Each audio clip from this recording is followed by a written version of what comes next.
Sportsman's Club, special exception for an outdoor rifle and pistol range. At this time, we'll hear the county staff's presentation. Good evening, Board of Appeals members. My name is Tatiana Anderson, and I'm with the Planning Division. Tonight, I'm introducing for your consideration a request from the St. Charles Sportsman Club property. They are petitioning for a special exception, docket 1326, to develop a rifle and pistol archery and war games range per use number 4.02290. The property is located in the 10th election district. It's zoned RC, which is rural conservation. Rural conservation. It is approximately 322 acres, and it's located off of Smallwood Church Road, and that's approximately 800 feet southeast of Maryland Route 222.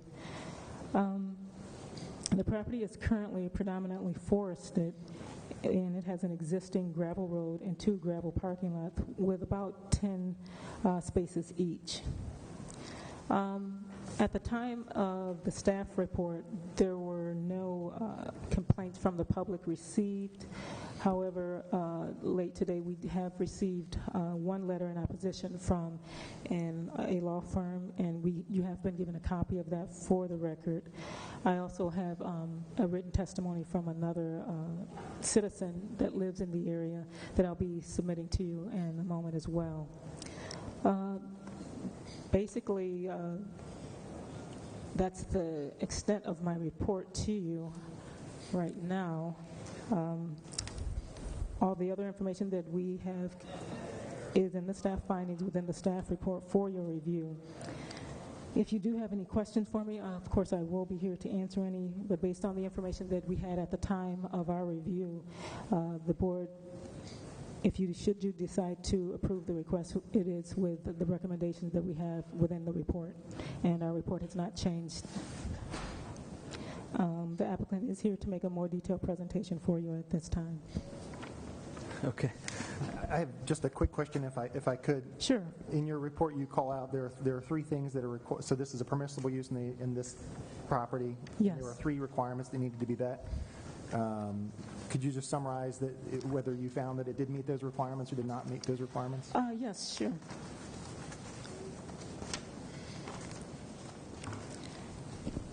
Under the article, the minimum standards for use, section 4.02290, rifle and pistol range, there are 3 areas that need to be met. Those areas are that the adjacent areas be predominantly undeveloped or occupied by low-intensity land uses such as agriculture. B was the facility shall be constructed in such a manner as to eliminate all danger to people, property from flying projectiles. And C, war games will be permitted for a period of 1 year only and subject to renewal. The property application that was submitted has met all of these requirements. We reviewed it with all the proper government agencies, and we do believe that it has met all the requirements. Okay, and at some point in your report, I saw mention that there was commercial property adjacent, and I'm not clear what that commercial property is because it looked pretty desolate from the overhead. Can you tell me which page you're referring to? Let's see here. It said it was. Let me see. Hold on. Let me. Neighborhood.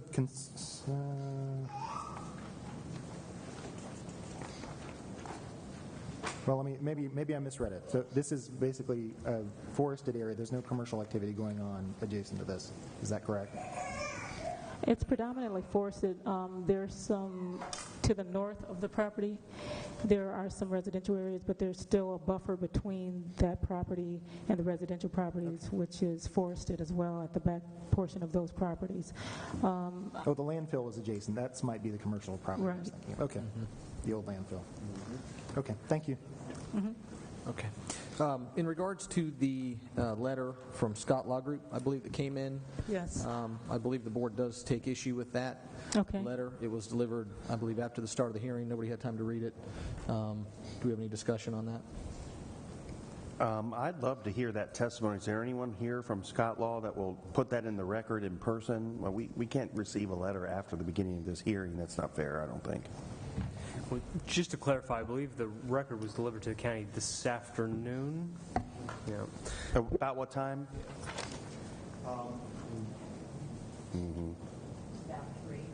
Yeah, that's about right. Okay. I called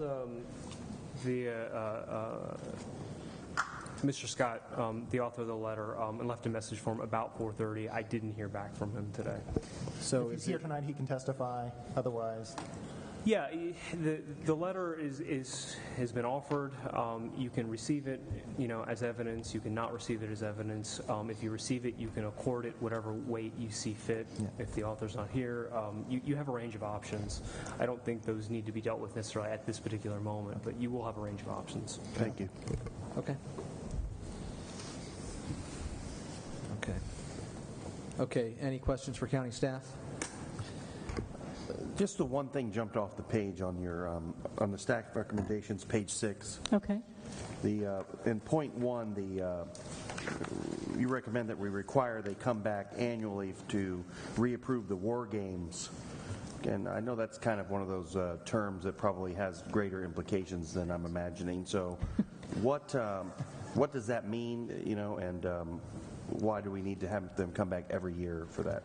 Well, that's a requirement of the zoning ordinance. I'm sure they put it in there just to make sure if anything did happen within a year's time that they would have a provision to make some changes if necessary, and it was to give the county more latitude in what goes on the property.